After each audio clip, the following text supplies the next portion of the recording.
আদিপুস্তক ৩ অধ্যায় প্রথম পাপ। প্রথম পাপ সম্পর্কে আজকে বাইবেল এই ৩ অধ্যায় থেকে আমাদের কি শিক্ষা দেয় আসুন একটু দেখি।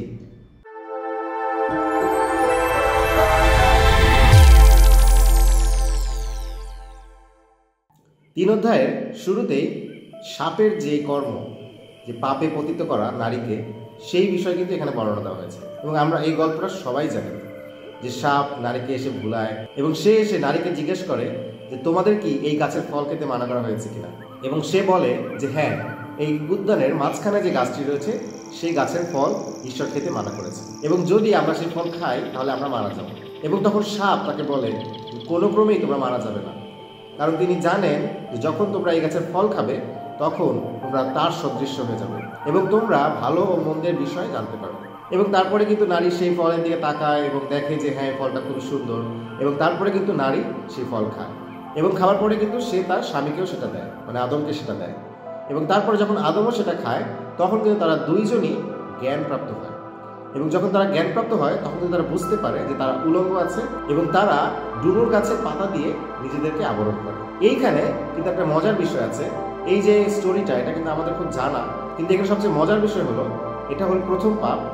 কিন্তু এই প্রথম পাপটা আসলে কিসের মাধ্যমে হয়? হ্যাঁ, অবশ্যই সাপের মাধ্যমে হয়, কিন্তু তার থেকে বড় বিষয় যে ফলটা ছিল, সেই ফলটা কিন্তু একটা বড় বিষয়। এই ফলটা কিসের ফল ছিল? ফলটা কিন্তু ছিল জ্ঞানের ফল। এবং কি জ্ঞান? সেটা হলো ভালো এবং মন্দ, এই যে দুইটা বোঝার যে জ্ঞান, এই জ্ঞানটা কিন্তু ঈশ্বর চাননি যেন আমাদের ভিতরে আসে। এই জন্য কিন্তু ঈশ্বর প্রথম থেকে এই জ্ঞানকে আলাদা করে রেখেছে, কারণ এই জ্ঞানই কিন্তু পাপকে নিয়ে আসে।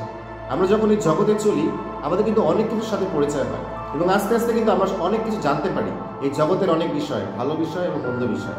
এবং যখন আমরা মন্দ বিষয় জানতে পারি সেগুলো কিন্তু পড়ার ইন্টারেস্ট আমাদের জীবনে আসে, এবং যখন সেগুলো পড়ার ইন্টারেস্ট আমাদের জাগে তখন কিন্তু আস্তে আস্তে আমরা কিন্তু সেই দিকে ধাবিত হই এবং পাপে পতিত হই, এবং অনেক সময় কিন্তু আমরা সেখান থেকে উঠেও আসতে পারি না।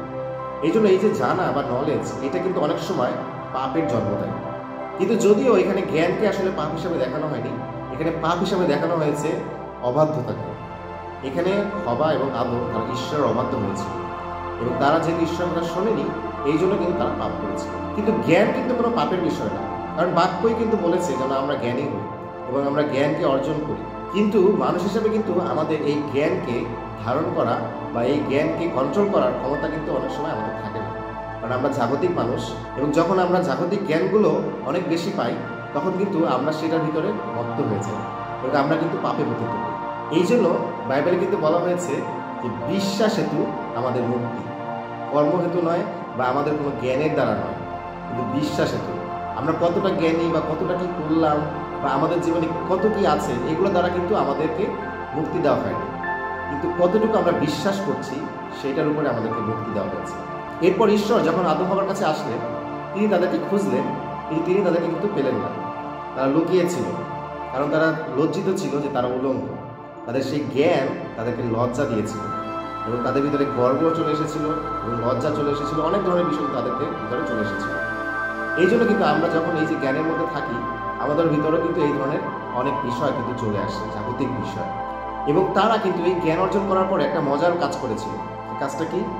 যখন ঈশ্বর তাদেরকে জিজ্ঞেস করলেন তোমরা কি এই গাছের ফল খেয়েছো, তখন কিন্তু এক একজনকে ব্লেম করা শুরু করলো।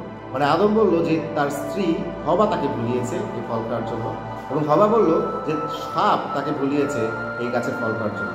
মানে একজন কিন্তু আরেকজনকে দোষারোপ করা শুরু করলো। তার মানে এই যে পাপের ফল কিন্তু শুরু হয়ে গিয়েছে, যে দোষারোপ করা বা একজন আরেকজনের উপরে দোষ চাপানো বা ব্লেম করা, এই বিষয়গুলো কিন্তু এই যে ফল, পাপের যে বিষয়গুলো, ফলগুলো, সেগুলো কিন্তু শুরু হয়ে গেল। ঈশ্বর কিন্তু প্রত্যেককে এখানে শাস্তি দিয়েছে, সাপকে দিয়েছে এবং হবাকে দিয়েছে এবং আদমকেও কিন্তু শাস্তি দিয়েছে। এবং সাপকে দিয়েছে যেন সে বুকে ভর করে হাঁটে, এবং হবাকে তার গর্ভের যে ব্যথা, সেই ব্যথা কিন্তু বাড়িয়ে দিয়েছে যেন তার সন্তান প্রসবের সময় তার ব্যথা অনেক বেশি হয়। এবং আদমকে দিলেন যেন সে পরিশ্রম করে এবং ভূমিতে সে কাজ করে এবং কৃষিকাজ করে, এবং কৃষিকাজ করার মাধ্যমে সে যাতে তার পরিবারকে চালায়। এখানে কিন্তু আমরা দেখতে পারি যে নারীকে প্রসবের বেদনা বাড়িয়ে দেওয়া হয়েছিল এবং সেই সাথে তাকে কিন্তু পুরুষের যে বশীভূত হওয়া বা পুরুষ তার উপরে কর্তৃত্ব করবে, এই বিষয়ে কিন্তু এখানে বলা হয়েছে।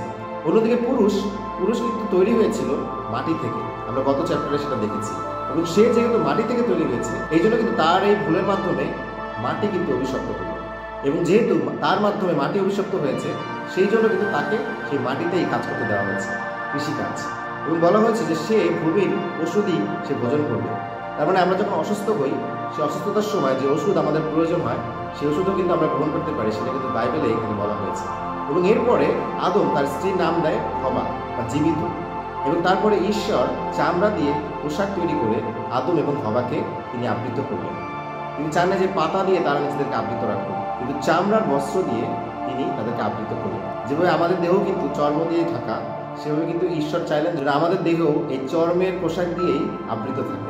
এবং তারপরে ঈশ্বর আরেকটি কাজ করলেন, সেটা হলো তাদেরকে সেই বাগান থেকে তাড়িয়ে দিলেন। এবং কেন তাড়িয়ে দিলেন? কারণ তিনি চাননি যে তারা সেই জীবন বৃক্ষের ফল গ্রহণ করুক। কারণ যখন তারা এই জ্ঞানদায়ক ফল গ্রহণ করেছে, তখন কিন্তু তারা ঈশ্বরের সাদৃশ্য হয়েছে। এবং এখানে বলা আছে যে আমাদের একজনের মতন সে হয়ে উঠল। এই জন্য কিন্তু তিনি তাদেরকে বের করে দিলেন। এবং কেন বের করে দিলেন? এই জীবনদায়ক যে বৃক্ষ রয়েছে, এইখান থেকে তারা ফল খেতে না পারে, সেই কারণে তিনি তাদেরকে বের করে দিলেন। তার মানে এই জীবনদায়ক যে ফল, এটা কিন্তু এমন একটা বিষয়, যারা পাপ করবে বা যারা জাগতিকতায় চলবে, যারা জাগতিক মত্ততায় থাকবে, তারা কিন্তু এই ফল ভোগ করতে পারবে না। বাইবেল কিন্তু বলছে যে জীবনদায়ক বৃক্ষের ফল আমাদেরকে দেওয়া হবে যদি আমরা যিশুর উপরে বিশ্বাস করি, তিনি আমাদেরকে এই জীবনদায়ক বৃক্ষের ফল দিবেন। তার মানে এই জগতের মতন যারা চলে বা জাগতিক মত্ততায় যারা জীবনযাপন করে, তাদের জন্য কিন্তু এই জীবন বৃক্ষের ফল নাই। যাদের মধ্যে বিশ্বাস রয়েছে, যাদের মধ্যে নির্ভরতা রয়েছে, যাদের মধ্যে ভালোবাসা রয়েছে, তাদের জন্য কিন্তু এই ফল রয়েছে। তার মানে বিশ্বাস, ভালোবাসা, নির্ভরতা, এইগুলোর মধ্যে কিন্তু কোনো রকম জ্ঞান থাকে না, কোনো রকম লজিক থাকে না, বা কোনো রকম মোহ থাকে না, বা কোনো রকম পাপ থাকে না। বাইবেলে বলছে বিশ্বাস, আশা এবং ভালোবাসা, এটাই কিন্তু সর্বোত্তম বিষয়। এবং এই জন্য এই দুইটা গাছকে কিন্তু অনেক আলাদাভাবে দেখানো হয়েছে।